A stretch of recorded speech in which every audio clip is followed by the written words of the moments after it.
No, it didn't sound like a diesel, Quantum, but thank you. And thanks for being here. Extra smoky, yep. Yeah, it definitely sounded like a gas vehicle when he punched it. Sahara over here. On the right. I don't know how many of you saw the Spheres fireworks show, as they called it, last night. I was left a little bit wanting more.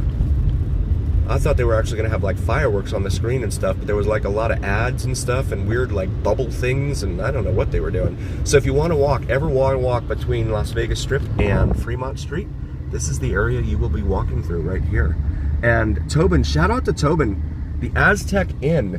A lot of weird history about this building here, especially between it and its neighbor right here at the Strat,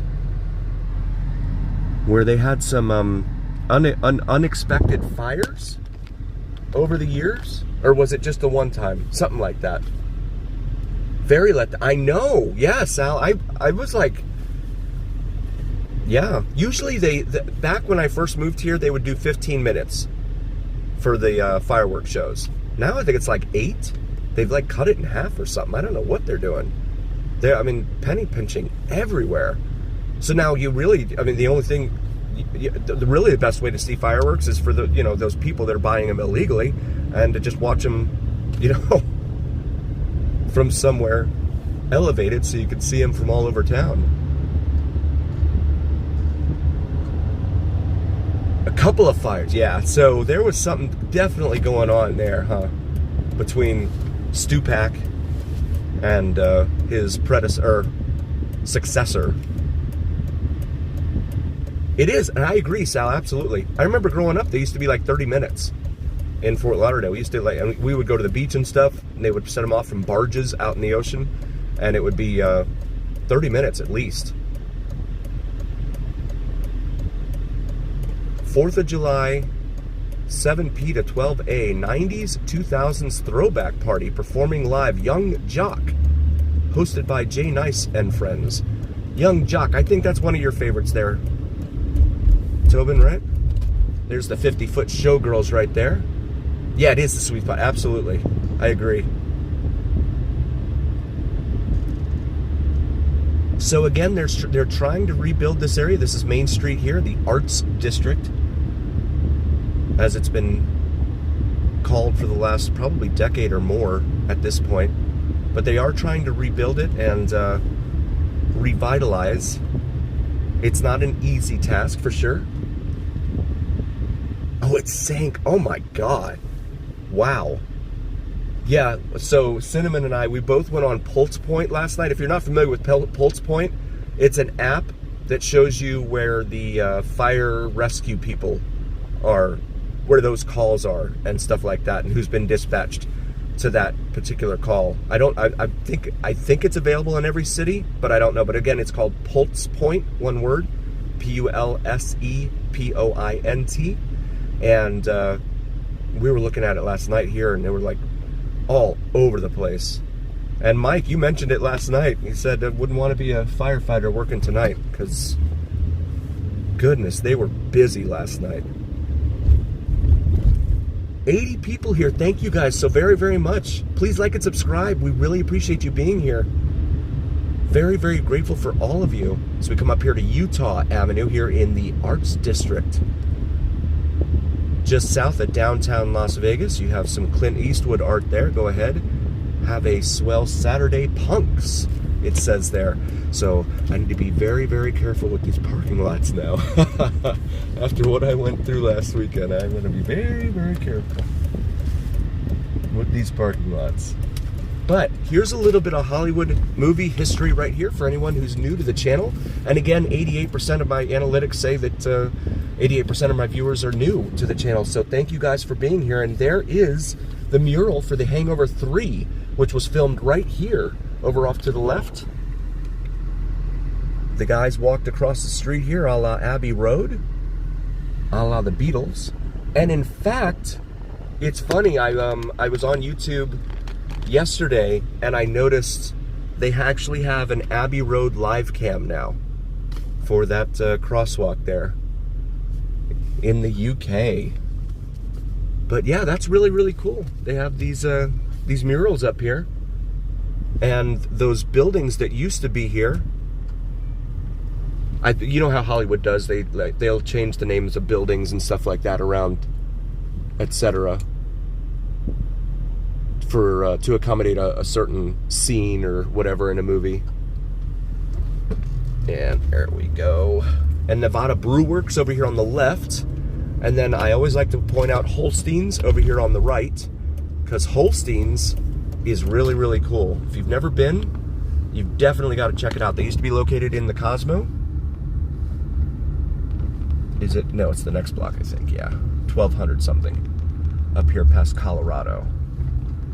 And someone wants a parking spot. G-Class there. G63, those things are expensive for some reason. There it is. There's Holstein's. 1216 South Main Street here in, well, south of downtown on Main Street. Antique Alley Mall. So you do have a lot of antique shops and stuff like that in here too, that you can do some really cool shopping and find stuff that you probably couldn't find anywhere else other than maybe eBay nowadays. This is Charleston Boulevard, major east-west artery here in town. We're gonna make a right. I did have a little bit of a letdown last night, in addition to the duration of the fireworks, and that was that for whatever reason on the 4th of July, Rick Harrison decided to go 10 bar at his bar there at the Pawn Plaza last night.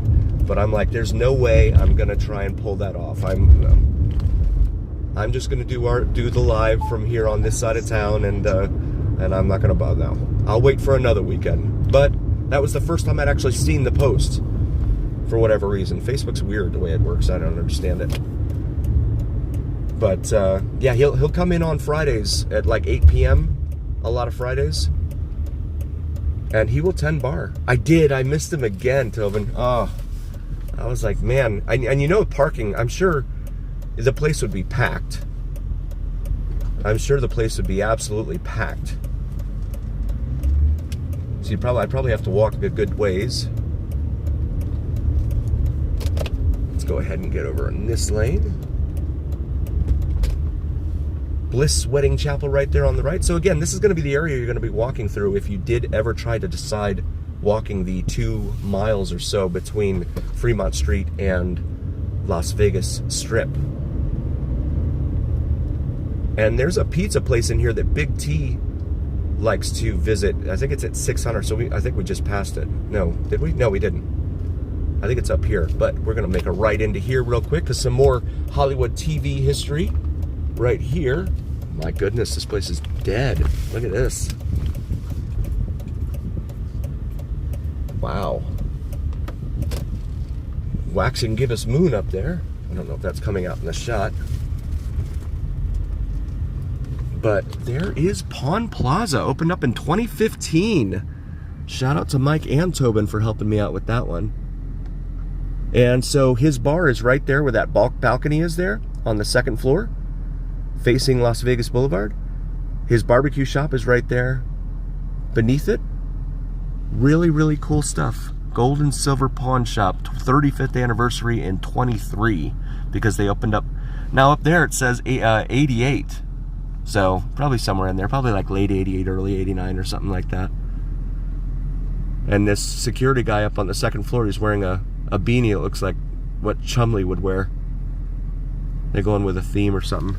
But here it is, the original building.